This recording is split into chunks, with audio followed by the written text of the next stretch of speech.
We always joke she grew up in the Finger Lakes, so she grew up in arguably the most beautiful part of New York State, and she was on track to have a pretty interesting research career. And I somehow talked her into moving to Copenhagen, New York, where at times we set records for snowfall and have 6-month winters and work on a dairy farm. So it must be love, right?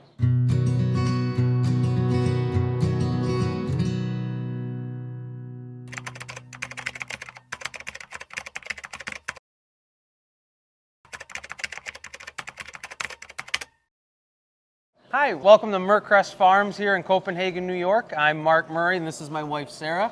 Hi. Today, right now, we're down in the calf barn. So my wife, Sarah, is our calf manager. So she oversees everything from the day it's born until about 8 weeks old, just making sure that, they're happy, healthy, and well taken care of.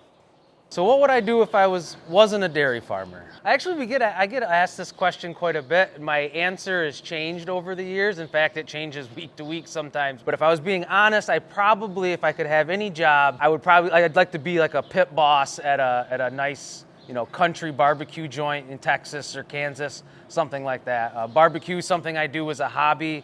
I do it for friends, birthdays, graduations, weddings. We do some barbecue here at the farm for our employees, and then just do it for fun for our family. So I'd probably be in a research lab. That was really the plan before I met Mark, because we met at the end of our senior year at Cornell.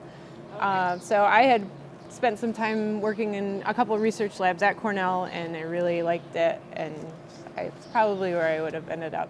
So this photo was taken, I don't do context clues, right? So it was after 2008, because the calf barn was there, but before 2011, because we still had calf hutches. So we would raise the calves outside in hutches in the summertime and use the calf barn in the winter. And then once we went to the group feeding system, we went to full-time calf barn. This was before, I was 4 years old when that parlor was built. So this was before my time, but kind of the original, went from the original farmstead to the expansion, one of the first freestall parlors in Jefferson County. Like I said, my grandfather was very progressive and really focused on moving forward. There's 4 partners here at Murcrest. My parents are both partners of the business and very involved. My father, Lynn, is the managing partner. My mother does the financials and bookkeeping and financial planning. She worked for Cornell Cooperative Extension for a number of years as a farm business educator, so that's a huge asset for us. When I came back to the dairy, my grandfather was still very much a part of the business, very involved. I learned a lot from him going forward. He was very, very progressive, very, pushing the envelope, keeping, really wanting to see the dairy successful and profitable and productive. And so he's actually some of the driving force behind some of our big expansion that we did in 2006. He was probably its biggest champion. Whatever we had to do to get it done, he was all about it. I came back to the dairy in 2006 out of Cornell. I came back in 2010. So yeah, you worked outside of the dairy, working with a vet clinic for a few years. We had an opening here. Our current calf manager was leaving. She expressed some interest in coming back to the dairy. We sat down and worked it out, and she's been at times extremely involved in it. As we had children, more obviously as priorities have changed, spent a little more time with the children, but they're older and in school now, and so she's come back to the dairy in a much larger role over the last year. Yeah. And as the girls have gotten older, they come in, they help out down here a lot as well. I'm Abby. I'm Grace. What I like most about the calf barn is petting the newborn calves and helping them feel better. The thing most I like about the calf barn is seeing new baby cows. So over the years, we've adopted a lot of new technology as things have come out and improved.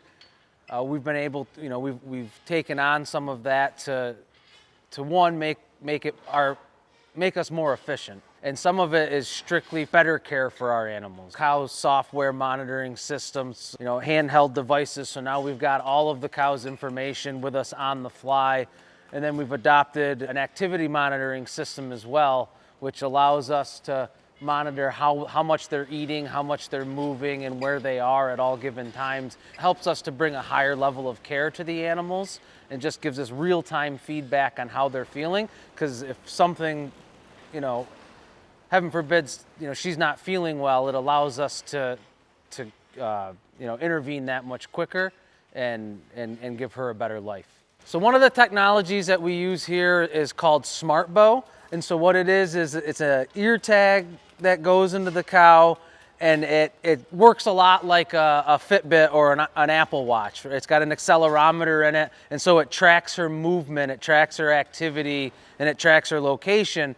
So, it just gives us real-time data, So we've got a tablet here that myself or one of my herds people can carry with them out in the barn and have real-time information right then on any animal they want to look at the dairy, and it just helps us bring a higher level of care. And that was the big thing behind my big push to bring this sort of technology to the dairy is it was multiple different reasons. Number one, though, increased health for the animals, increase monitoring, information is great, and two, it makes my employees and myself's lives quite a bit easier as well. With better information, earlier intervention, they can spend a lot more time managing than doing. So it's another tool that we're using, but it's a very important tool that we're using. So let me show you a little bit of what this technology is. We have a cow that decided she wanted to be on camera here, so we have 5278. So you just pull her up in the tablet, you bring her up, 5278, brings her up, click on her, comes to a general screen. I've got all this information on her. She's 5 years, 2 months, and 3 weeks old. I can go to reports, I can see, histories. So it's like medical records meet Facebook, right? We have a timeline, so everything's right there at all of our employees' fingertips, and it just, it makes for an overall better working environment for our employees and a better environment for the animals. My role is at this point really to oversee things. We kind of have a team approach. I work with one or two other people on a daily basis. He does a lot of the feeding and the bedding and stuff, and I just make sure everything runs smoothly and make sure the calf health is going well and treat anything that is sick. This is a group calf feeder. So instead of individually feeding each calf, they have a free choice system, and they can come up and eat as much or as little as they want at any time during the day or night. So even if there is nobody here in the middle of the night and they're hungry, they can come up and get a midnight snack. So twice a day, we can bring down pasteurized whole milk and refill the container that's in there. So it really cuts down to just one person can do that twice a day instead of having multiple people feeding. We can make sure their bedding is really dry. We can go in and look at each calf and make sure that every day she's still very healthy, or if she does start to feel a little under the weather, we can really intervene earlier. Our mission statement was actually helped develop by the Dairy Fellow students at Cornell. I think it was my freshman year.